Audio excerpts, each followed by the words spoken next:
Bismillahirrahmanirrahim. Assalamualaikum warahmatullahi wabarakatuh. Sini saya akan menjelaskan tentang komentar di YouTube saya.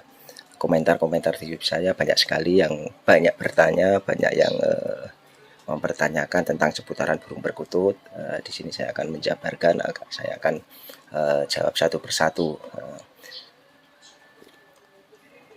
Dan semoga saja kita semua selalu diberi rahmat dan hidayah, selalu diberi banyak rezeki, selalu diberi kesuksesan selalu di dunia maupun di akhirat. Dan jangan lupa subscribe, like, komen, share video di bawah ini untuk berlangganan video selanjutnya. Ambil sisi positifnya, buang sisi negatifnya, jangan diambil mentah-mentah ulasan dari saya ini. Ambil ulasan-ulasan yang baik saja, buang ulasan-ulasan yang tidak baik tentang video saya ini. Nah ini saya banyak pertanyaan seperti ini. Dari Mas Ahmad Huda dari ini berkomentar, Mas yang gampang gacor ciri-cirinya bagaimana Mas? Maksudnya itu yang gampang manggung, burung perkututnya itu yang gampang manggung itu ciri-cirinya bagaimana Mas? Gitu dia bertanya seperti itu. Menurut saya pribadi itu yang ciri-cirinya untuk burung perkututnya gampang manggung, gampang gacor itu dia biasanya itu bulu tipis dan tidak bulu tebal seperti itu, dan paruhnya panjang, meruncing, kecil, dan jarinya lentik itu, dan dia agak gesit dan polah seperti itu, tetapi dia sering duduk, sering renteng, sering medoti seperti itu. Dia kalau di ombyuan pilihlah yang seperti itu karena dia akan gampang bunyi atau gampang manggung seperti itu. Dan ada yang bertanya lagi ini, Om kalau dikasih minum wedang jahe bisa enggak? Perkutut kalau dikasih minum wedang jahe bisa enggak? Menurut saya ini bukan wedang jahe sih, menurut saya itu jahe yang diiris-iris, terus dimasukkan ke dalam air minumnya, terus diminumkan ke burung perkutut tersebut bisa. Tetapi dengan syarat ini untuk pemberiannya itu satu hari langsung ganti, karena kalau bisa 1 hari, 2 hari, 3 hari sampai 4 hari itu bisa basi kan, di air minumnya itu bisa basi dan cepat berlumut seperti itu dan banyak mengeluarkan lendir seperti itu. Jadi 1 hari langsung diganti seperti itu. Jadi bisa dikasih jahe, entah itu jahe biasa, jahe Jawa itu atau jahe merah seperti itu, enggak apa-apa seperti itu. Itu dari pertanyaan dari Mahmul Opo. Dan ada lagi Fahrul Imam bertanya, merica dibarengi dengan kacang hijau bisa enggak Om, dan ngasihnya berapa biji per 1 perkutut seperti itu. Merica dibarengi kacang hijau, kalau saya itu biasanya selang 1 hari baru dikasih, istilahnya hari ini merica dulu 1 butir saja dulu kalau belum terbiasa dengan pemberian merica. Jadi merica saya kletak, saya gigit, sudah pecah itu saya lolohkan seperti itu, dan hari berikutnya baru saya kasih kacang hijau. Kacang hijau itu antara yang sudah saya rendam itu air panas sekitar 5-7 jam kan udah lunak, udah empuk, baru saya lolohkan di burung perkutut tersebut seperti itu. Jumlahnya 5-7 lah, 5-7 butir untuk 1 burung perkutut seperti itu. Jadi selangnya 1 hari atau 2 hari atau 3 hari seperti itu. Jadi tidak bersamaan seperti itu.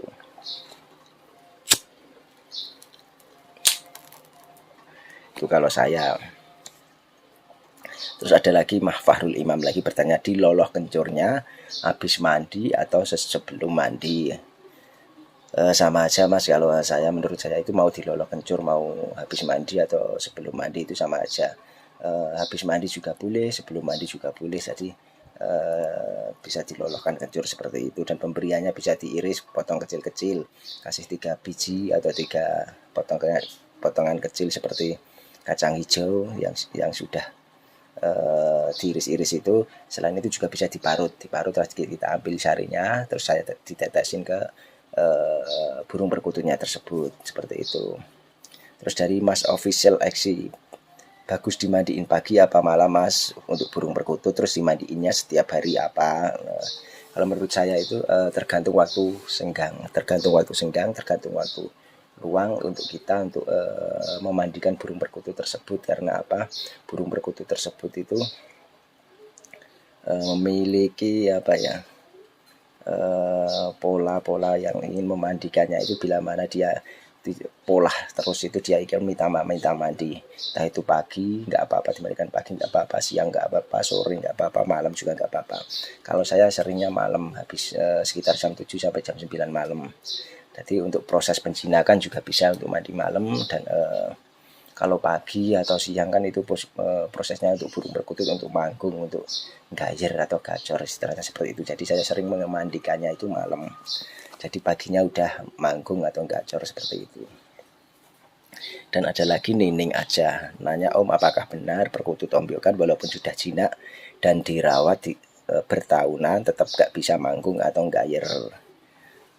Menurut saya ini salah, karena saya juga sering ngombyok di perkutut, pengepul perkutut gitu ya. Jadi saya sering ngombyok juga, dia juga sering bunyi juga. Tergantung kita memilihnya. Dengan memilih burung perkutut yang tepat, dengan memilih burung perkutut bakalan atau ombyokan yang tepat, dia juga sering manggung, juga sering mendudui, gayer dan lain sebagainya. Jadi untuk prosesnya itu pertama mendudui, medoti, dudui, manggung dan gayer seperti itu. Jadi kita harus tepat memilihnya, entah itu dari segi katurangan, entah itu dari segi ciri fisik maupun ciri, entah itu ciri kaki, ciri tubuh, ciri paruh, ciri kepala dan lain sebagainya harus tepat. Dan yang terpenting itu memilih untuk mentalnya, yang faktor mentalnya yang bandel. Kalau saya sering memilih di burung perkutut di ombyokan itu, biasanya yang sering bunyi di situ, sering duduk itu saya pilih, saya semprot dan saya bawa pulang. Dan tidak lama dia akan bunyi seperti itu, akan rajin bunyi seperti itu. Nah ini lagi dari Hafid Arkan, kalau umur 5 bulan boleh diberi kencur enggak Kang? Seperti itu. Kalau umur 5 bulan itu boleh, tapi pemberiannya kencur itu jangan berlebihan, secukupnya saja, cukup 2-3 potongan kecil atau cukup beberapa tetes untuk yang sudah diparut, kencur yang sudah diparut seperti itu. Kalau menurut saya seperti itu. Dan ini Mas Pradika Heng, kalau jemurnya berapa kali seminggu Bang?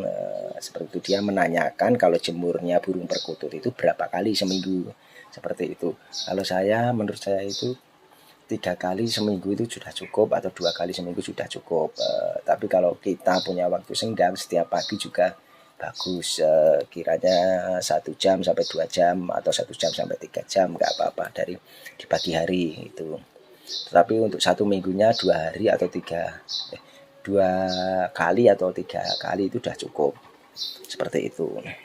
Dan ada lagi Mas Ervin Blora, Mas umur berapa burung perkutut bisa gacor manggung Mas? Nah ini saya jelaskan, untuk perkutut tidak bisa ditentukan dengan umur berapa bisa gayer gacor manggung, karena setiap mental burung perkutut, setiap kenaikan birahi burung perkutut itu beda-beda. Ada yang birahi lebih awal dari umur muda, dari 5 bulan sampai 1 tahun itu udah birahi, udah gayer juga ada yang 1 tahun atau 2 tahun bahkan 3 tahun belum gayer belum manggung juga ada. Tetapi itu semua tergantung, 1 faktor perawatan, 2 faktor mental, ketiga ada faktor birahi atau faktor birahi burung perkutut tersebut. Jadi banyak faktor yang mempengaruhinya.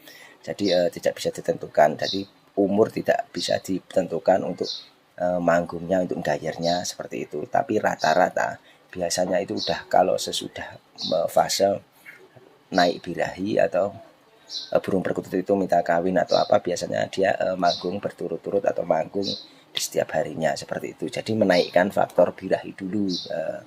Tapi sebelumnya itu harus ada faktor mental, pondasi terlebih dahulu. Pondasinya mental untuk burung perkutut tersebut itu.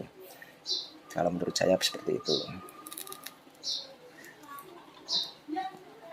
Dan ada lagi Agustinus Hernando, Mas Agustinus Hernando, kira-kira usia berapa sampai bisa manggung seperti ini Mas? Nah ini sudah saya jelaskan barusan ini toh.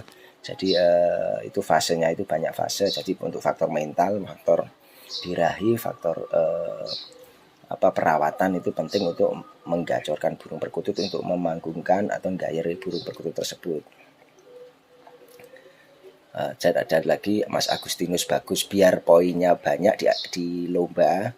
Cara ngelatihnya bagaimana Mas?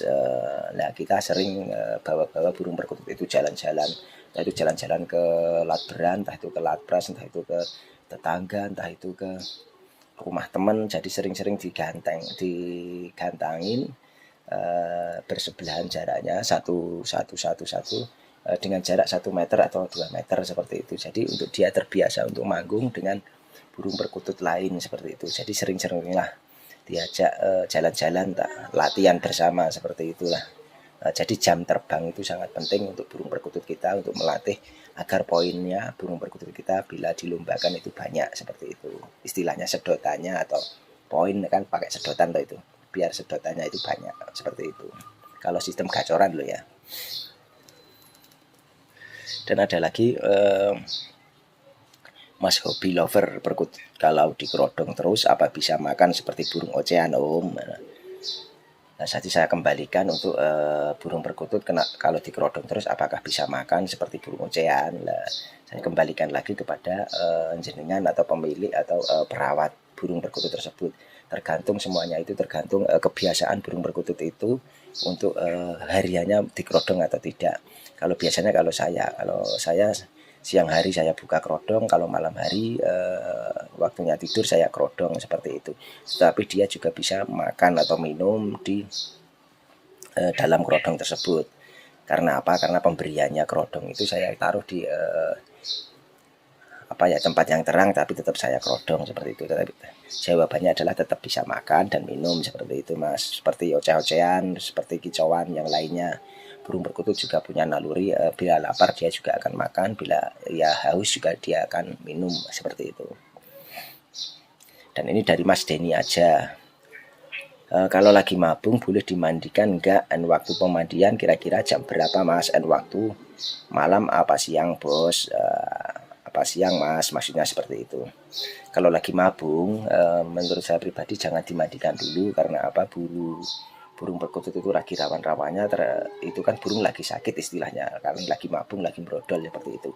Kalau saya tempatkan sendiri, burung itu saya tempatkan sendiri di yang tempat sepi, dan itu saya kerodong, bahkan saya buka kerodong sedikit atau full kerodong. Untuk apa? Supayanya bisa bulu-bulu burung perkutut tersebut bisa mabung atau rontok bebarengan, jadi tidak nyulam atau nambal sulam seperti itu. Jadi dari semua bulu, dari ekor, dari sayap, dari dada, dari punggung dan lain sebagainya bisa mabung sempurna seperti itu kalau dikerodong dan ditaruh di tempat sendiri seperti itu. Jadi kalau burung mabung jangan dimandikan terlebih dahulu seperti itu. Dan ada lagi Mas Ripal Endi. Mas mau tanya, nih soalnya rawatan perkutut lokal dan bangkok. Saya di rumah ada 4 ekor, 2 bangkok dan 2 lagi lokal. Setiap hari siang atau malam saya taruh di luar tanpa dimasukkan ke dalam rumah. Apakah burung akan baik-baik saja dengan suhu di luar rumah atau di malam hari? Mohon pencerahannya Mas. Saya pemula, sama Mas saya juga pemula. Ini saya berusaha untuk menjawab. Menurut pengalaman saya pribadi saja ya, saya juga pemula tapi ingin selalu berbagi tip, ingin selalu berbagi perawatan tentang burung perkutut seperti itu. Jadi burung perkutut kalau ditaruh di luar rumah itu nggak apa-apa, asal jangan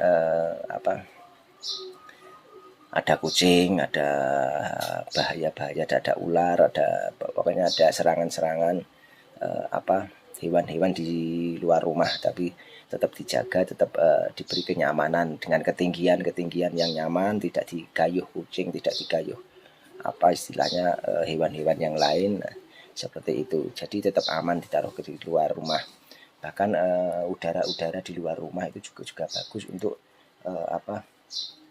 metabolisme burung perkutut tersebut, untuk menambah birahi atau menambah seperti cuaca alam, seperti mereka di alam liarnya seperti itu. Ini ada lagi Mas mau nanya, Mas Maman Pangkas. Mas maaf mau nanya, kalau crossing atau crash, burung perkutut crash, lombanya sama crossing lagi apa sama kutut lokal? Jadi gini Mas, saya akan menjawab ini ya, menurut pengalaman saya pribadi kalau saya lomba di dalam kota ataupun luar kota ya. Ini untuk burung crossing itu bisa kita tempatkan di kelas crossing, juga ada kelas crossing sendiri juga ada, dan ada kelas campuran atau kelas bebas. Kelas bebas itu bisa kita campurkan dengan burung-burung perkutut lokal sama crossing. Jadi untuk bebas di situ boleh dengan ke sistem crossing sendiri atau ke sistem campuran atau campuran bebas seperti itu. Jadi ada dua kelas, crossing sendiri, campuran sendiri. Kadang juga ada satu kelas campuran tok juga di situ bisa burung perkutut crossing atau crash itu bisa tampil di situ seperti itu. Dan ada lagi Mas Hendra mau nanya, Mas, saya beli dari orang sudah cetekan, maksudnya sudah cetekan ini sudah dicetetan gitu dan ngewar-ngewar seperti itu, tapi suara kok kecil, halus, kecil banget, katanya jarang dijemur kata orang pembelinya dulu. Itu bawaannya atau bisa powernya bisa nambah lagi apa tidak, Mas? Jadi gini Mas, untuk burung perkutut yang ngewar-ngewar, yang biasanya yang birahinya memuncak untuk burung perkutut yang birahinya memuncak, birahi tinggi, biasanya burung perkutut itu malah suaranya tidak besar, karena birahinya dia ngampet birahi, dia malah birahinya suara burung perkutut itu tambah kecil karena dia terlalu birahi seperti itu. Tetapi kalau birahinya udah agak pelan-pelan, agak turun, agak biasanya volumenya atau suaranya tambah berpower, tambah besar seperti itu. Dan untuk faktor penentu atau faktor perawatan juga penting, karena burung seperti ini harusnya kan over birahi, harusnya banyak diembunkan, banyak dimandikan, karena banyak timbun pagi itu menurunkan faktor birahi burung perkutut tersebut, dan untuk mandi malam juga menurunkan burung perkutut itu birahi. Jadi kalau birahinya stabil, birahinya di rata-rata seperti itu, burung perkutut itu akan naik dengan sendirinya dengan perawatan, dengan pola perawatan, dengan volume itu dia akan naik sendiri. Dan selain itu kita juga bisa mendukung dengan faktor makanan seperti jamu-jamuan seperti kencur, jahe dan lain sebagainya, itu bisa mendongkrak sistem pita suara burung perkutut tersebut untuk tambah volumenya, tambah naik dan lain sebagainya seperti itu. Dan ada lagi yang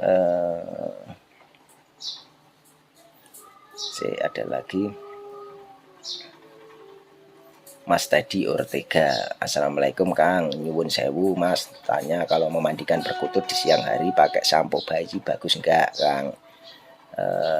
Pakai sampo bayi juga bagus, pakai daun suruh juga bagus, terus pakai air biasa juga bagus, pakai air cucian beras juga bagus yang dicampur dengan daun sirih juga bagus. Jadi tergantung kitanya mau mandi pakai apa. Kalau saya sendiri pakai air sumur, biasanya pakai keran langsung atau pakai ember atau baskom, itu kita celupkan mandi-mandi seperti itu. Kalau saya seperti itu. Jadi ini kan pertanyaannya ya, kalau pakai sampo bayi bagus enggak? Bagus saja bila mana dia tidak perih di matanya dan dia cepat basah di bulu-bulu burung perkutut tersebut, karena fungsinya sampo kan untuk mempercepat bulu perkutut itu cepat basah seperti itu. Nah ini mau tanya lagi, kalau dirawat dari Mas Silowagu, kalau dirawat dari kecil, umur berapa perkutut mulai manggung Mas? Jadi ini ya juga tidak bisa ditentukan dengan usia seperti itu, karena faktor birahi, faktor perawatan itu berpengaruh semua. Jadi faktor mental juga berpengaruh semua. Jadi terkadang 1 tahun bisa lagi manggung, terkadang 5 bulan udah manggung, terkadang 2 tahun 3 tahun lagi manggung. Jadi tidak bisa ditentukan dengan usia atau umur seperti itu kalau burung perkutut. Nah, dan ada lagi Mas perkutut saya ekornya nggak mau tumbuh-tumbuh ya, kenapa dan bagaimana cara solusinya untuk menumbuhkan bulu ekor perkutut tersebut? Ini dari Mas Arianto Wiluyajati. Nah kalau saya ini saya juga sering mengalami burung perkutut seperti ini. Jadi ekornya itu tidak tumbuh-tumbuh, setelah saya cek ternyata ekornya itu patah, ada yang patah bulu ekornya itu. Jadi solusinya itu burung perkutut itu dijabut sekalian biar tumbuhnya sempurna seperti itu. Kalau ada yang patah ngepok pas-pas pangkal ekor itu kita cabut sekalian. Selain itu, bila mana tidak tumbuh-tumbuh lagi walaupun ekor tidak patah, saya sering mengolesi dengan bawang putih yang sudah saya belah, dan itu saya olesi ke bagian pertumbuhan ekor burung perkutut tersebut, kiri kanan itu seperti itu. Jadi setelah diolesi bawang putih itu nanti berapa hari kemudian, berapa minggu kemudian dia akan tumbuh bungbung rebung bulu ekor burung perkutut tersebut, seperti itu Mas.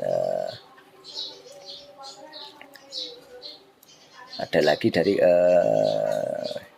Mas Anggi Arsi ini bertanya, kalau misal dapat jaring atau kalau misal burung perkutut jaringan apa bisa gacor Mas? Tergantung burung perkututnya lagi, kembali ke mental, kembali ke perawatan, atau kembali ke faktor birahi burung perkutut tersebut. Bila mana pas kita jaring itu delalah itu uculan atau burung lepas, burung yang sudah dipelihara lama terus lepas, ya itu gacor, otomatis gacor Mas. Terus kalau untuk burung memang benar-benar asli alam, benar-benar gerabiakan, gesit dan giras di alamnya dan mau kita pelihara, tetapi butuh proses waktu panjang untuk memelihara, untuk sampai ke fase manggung, untuk fase gayer dan sebagainya. Itu prosesnya, faktor manggung itu lama banget. Karena apa? Dia satu butuh proses penjinakan dulu, butuh proses melatih mental dulu, butuh proses menaikkan birahi dulu, seperti itu. Jadi fasenya itu beberapa tahun, bahkan sampai 5 tahun sampai 10 tahun itu belum bisa manggung-manggung dengan semeleh atau gayer seperti itu. Beda lagi dengan burung perkutut yang lolohan piyik, dari piyik lah istilahnya. Dia udah beradaptasi dengan manusia, dia mentalnya juga udah bagus dan sering bunyi juga, dan dia mentalnya sudah terasa karena beradaptasi dengan manusia di sekeliling dan lolohan kita sendiri, seperti itu. Ada lagi Mas,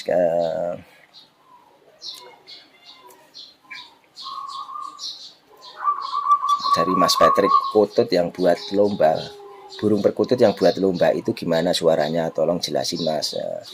Kita lihat aja dulu burung perkutut yang buat lomba, maksudnya untuk lomba gacoran itu burung perkutut yang rajin bunyi, istilahnya seperti itu, rajin bunyi. Istilahnya kan banyak-banyakan poin di situ, banyak-banyakan bunyi. Kalau terlalu banyak bunyi itu kan bisa memaksimalkan kita untuk juara, 3 besar juara atau 10 besar juara, 10 besar nominasi atau 3 besar nominasi, seperti itu.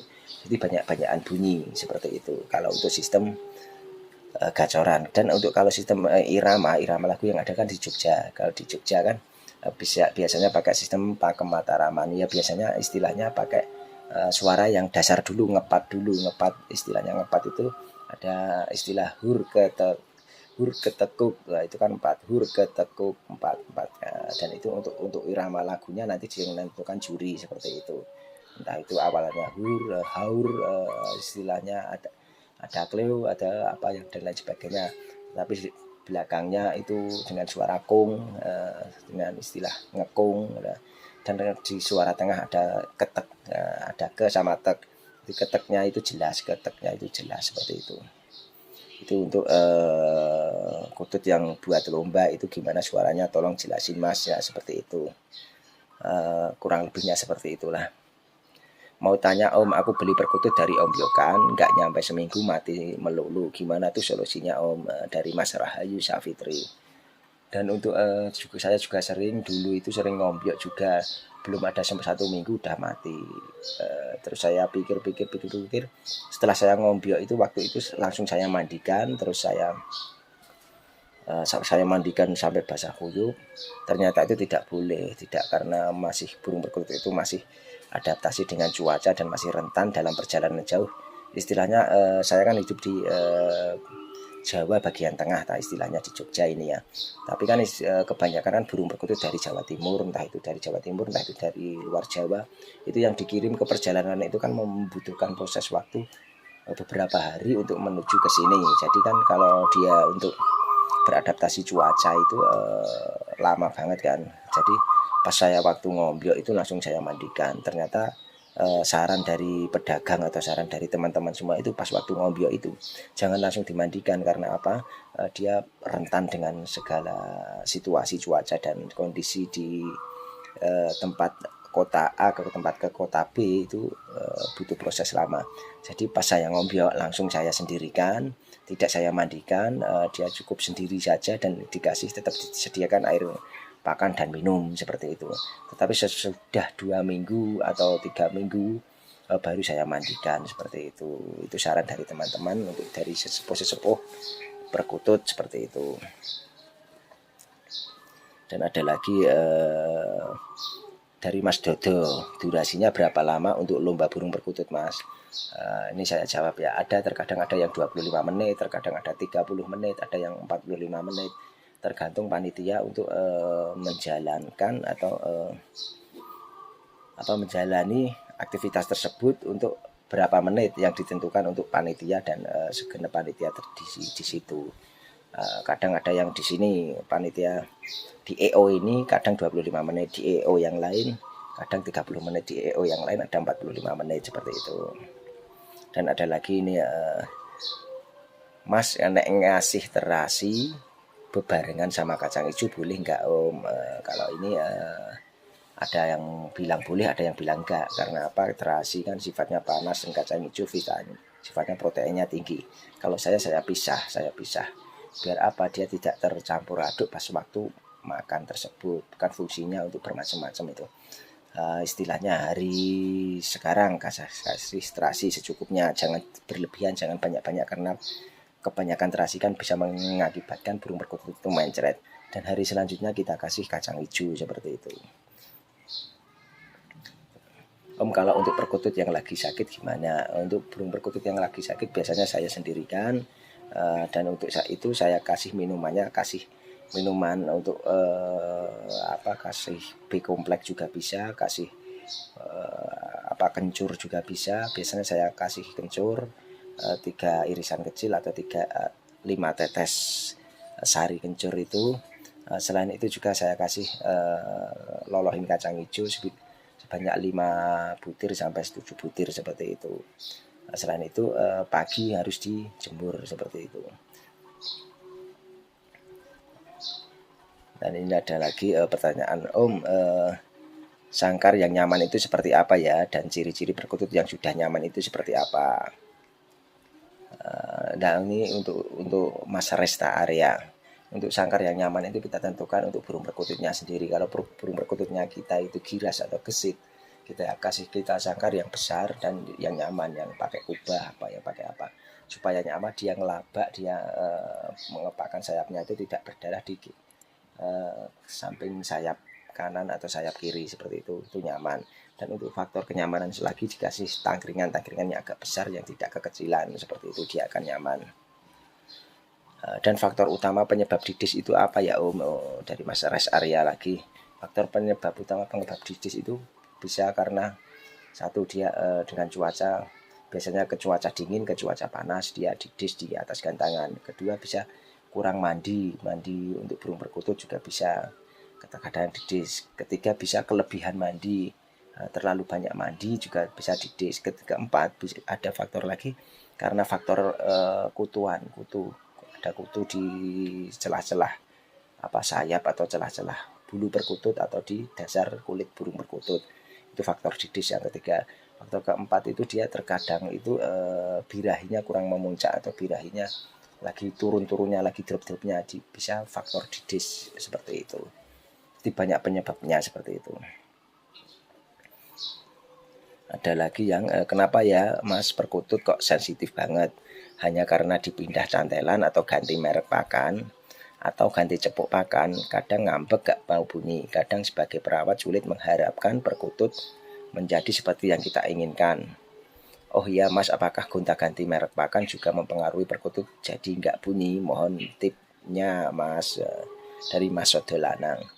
Nah, ini saya akan menjelaskan juga untuk pakan sendiri.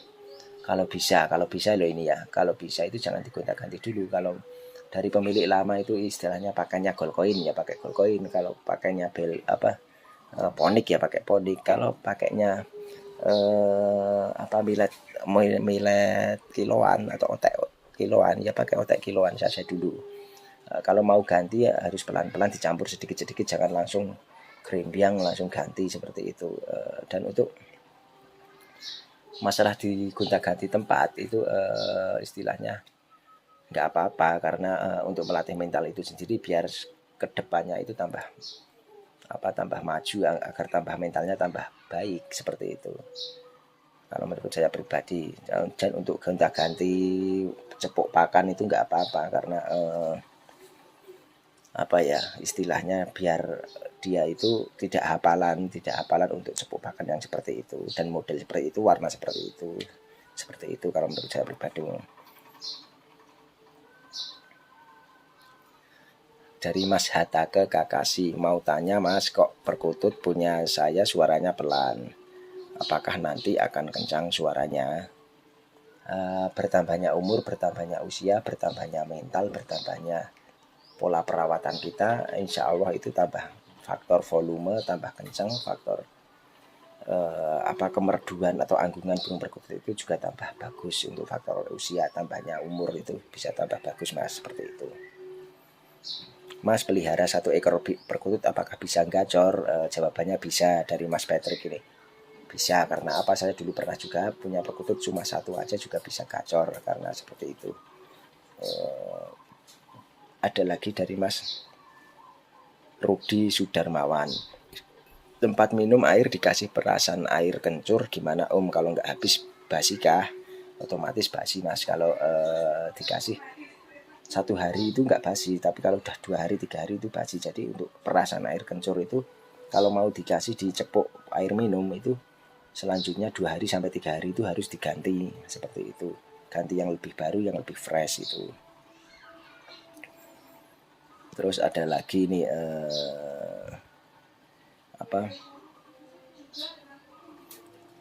kacang hijau kalau tidak direbus dulu atau tidak direndam air panas itu langsung dikasihkan begitu saja boleh enggak? Menurut saya itu jangan dikasihkan polosan seperti itu, harus direbus dulu atau direndam air panas dulu supaya mengembang, supaya empuk, seperti itu. Kalau tidak direndam itu kan dia keras banget itu kacang hijau. Dari sistem pencernaan burung perkutut tidak bisa memproses kacang hijau yang belum direndam atau digodok terlebih dahulu atau direbus terlebih dahulu. Jadi harus direndam terlebih dahulu biar lunak. Intinya itu dia biar lunak, kacang hijaunya biar lunak, biar empuk, seperti itu. Jadi jangan langsung mentah-mentah dimasukkan ke mulut burung perkutut tersebut, karena sistem pencernaannya dia kalau kacang hijau masih mentah itu dia keras. Jangankan itu, orang manusia aja kalau gigit kacang hijau yang lagi mentah itu kerasnya minta ampun, seperti itu. Jadi tidak boleh untuk pemberian kacang hijau yang mentah, harus direbus dulu, harus dimasak dulu sampai empuk, seperti itu. Menurut saya pribadi seperti itu. Dan demikian ulasan-ulasan dari saya ini. Ambil sisi positifnya, buang sisi negatifnya. Jangan diambil mentah-mentah ulasan dari saya ini. Ambil ulasan-ulasan yang baik saja, buang ulasan-ulasan yang tidak baik tentang video saya ini. Salam Rahayu, salam Komania, salam silaturahmi, salam Bhinneka Tunggal Ika, salam kekeluargaan, salam guyub rukun selalu, salam persahabatan, salam sahabat erat selalu. Dan terlebih pula saya doakan semoga kita semua selalu diberi rahmat dan hidayah, selalu diberi banyak rezeki, selalu diberi kelimpahan harta, selalu diberi kesehatan, selalu diberi kesuksesan selalu di dunia dan akhirat. Dan terlebih pula saya ucapkan wassalamualaikum warahmatullahi wabarakatuh.